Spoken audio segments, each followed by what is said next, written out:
দর্শক, ঢাকায় ফেরা মানুষের খবরাখবর জানার চেষ্টা করব। ময়মনসিংহ এবং বরগুনা এলাকা থেকে আমার সহকর্মীরা আমার সাথে যুক্ত আছেন। শুরুতে যেতে চাই ময়মনসিংহের সুলতান মাহমুদ কনিকের কাছে।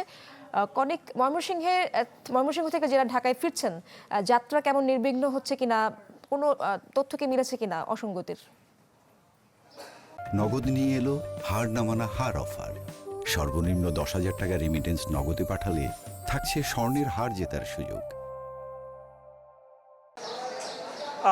বলে রাখি যে যাওয়া এবং আসার ক্ষেত্রে যেহেতু প্রচুর পরিমাণে যাত্রীদের একটি চাপ থাকে, যে কারণে কিছুটা অসঙ্গতি থাকে। তবে যে সমস্যাটি সবচেয়ে বেশি হয়ে থাকে সেটি হচ্ছে শিডিউল বিপর্যয়। বিশেষ করে রেলের ক্ষেত্রে এই বিষয়টি সবচেয়ে বেশি দেখা যায়। যদিও আমরা বাস টার্মিনাল সকাল থেকে ঘুরেছি এবং সেখানেও দেখেছি যে প্রচুর পরিমাণে যাত্রীদের উপচে পড়া ভিড় রয়েছে।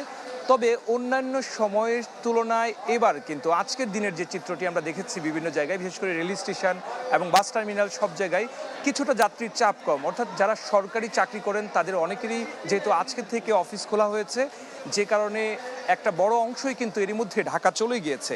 এখন যারা শিল্প কলকারখানায় যারা কাজ করেন, বিশেষ করে গার্মেন্টস শ্রমিক যারা আছেন, তাদের অনেকের শিফট ওয়াইজ যেহেতু ছুটি দেওয়া হয়েছে, যে কারণে যে চাপটি, মূল যে চাপটি, সেই চাপটি বলতে গেলে বুধবার অথবা বৃহস্পতিবার এবং শুক্রবার পর্যন্ত কিন্তু সেই চাপটি কিন্তু গিয়ে গড়াবে।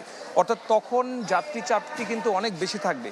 তবে যাত্রীদের একটি কমন অভিযোগ যে বিষয়টি, সেটি হচ্ছে বিশেষ করে রেলের ক্ষেত্রে যে তারা আসলে টিকিট পায় না। এখন আমরা যারা কর্তৃপক্ষ যারা আছেন তাদেরকে আমরা বলেছি এবং তিনি আমাকে বলেছেন যে ময়মনসিংহের ক্ষেত্রে যদি চিন্তা করা যায়, তিনি বলেছেন যে শুধুমাত্র তিস্তা স্পেশাল নামের একটি ট্রেন কিন্তু ঈদ উপলক্ষে দেওয়া হয়েছে, যেটি আসলে একেবারেই অপ্রতুল। এবং যে পরিমাণ যাত্রীর চাপ এই রেল স্টেশনগুলিতে থাকে, সে জায়গায় তিনি বলছেন যে মাত্র 8টি আন্তনগর চলাচল করে, অর্থাৎ 16টি ট্রেন চলাচল করে এবং কিছু লোকাল ট্রেন চলাচল করে, যে কারণে প্রচুর পরিমাণ যাত্রী এবং চাহিদার তুলনায় যে পরিমাণ সিট সংখ্যা থাকার কথা, সেই সিট সংখ্যা কিন্তু তাদের থাকে না, যে কারণে এই অভিযোগটি কমন থাকে যে টিকিট পাওয়া যাচ্ছে না। তো এই ছিল আমার কাছে এখন পর্যন্ত ঢাকায় ফেরা মানুষের খবর। অনেক অনেক ধন্যবাদ। আবু জাফর সালেহ যুক্ত আছেন বরগুনা থেকে। সালেহ, বরগুনায় যে লঞ্চ যাত্রা কেমন দেখতে পাচ্ছেন? যাত্রীদের মধ্যে কোনো অসঙ্গতি রয়েছে কিনা এই ব্যাপারে? ইসরাত, আমি এই মুহূর্তে আছি বরগুনা লঞ্চ ঘাটে। এই ঘাট থেকে আজকে দুটি লঞ্চ ছেড়ে যাবে ঢাকার উদ্দেশ্যে, একটি 3:30টায় এবং একটি 4টায়। তবে দুপুরের আগে থেকেই কিন্তু লঞ্চের যাত্রীরা কিন্তু আসতে শুরু করেছেন এবং অর্থাৎ যে যার মতো করে তারা অবস্থান করছেন। আপনি আমার পিছনেও দেখছেন যে আসলে যে যাত্রীরা আসতে শুরু করেছেন। তো আসলে যেটি লঞ্চ কর্তৃপক্ষ যে বিষয়টি যেটি জানিয়েছেন যে আসলে অন্যান্য সময়ের চেয়ে যাত্রী কিছুটা বেশি হলেও, তবে সেটি তার ধারণ ক্ষমতার বাইরে না আর কি।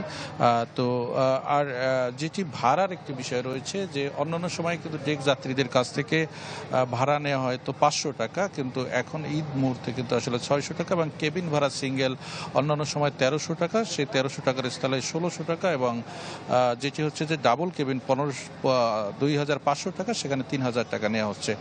তো এই হচ্ছে আসলে ভাড়া পরিস্থিতি। আসলে আর একটি বিষয় হচ্ছে যে পদ্মা সেতু চালু হওয়ার আগে যেভাবে আসলে ঈদ মুহূর্তে যেভাবে আসলে এই লঞ্চের যে যাত্রীদের যে আসলে চাপ ছিল বা একটি কেবিন পাওয়া সোনার হরিণ ছিল, আসলে সেই অবস্থাটি এখন অনেকটাই নেই। কারণ হচ্ছে যে লঞ্চ কিন্তু যে ঢাকায় পৌঁছতে কিন্তু প্রায় 16 থেকে 17 ঘন্টা জার্নি করতে হয়।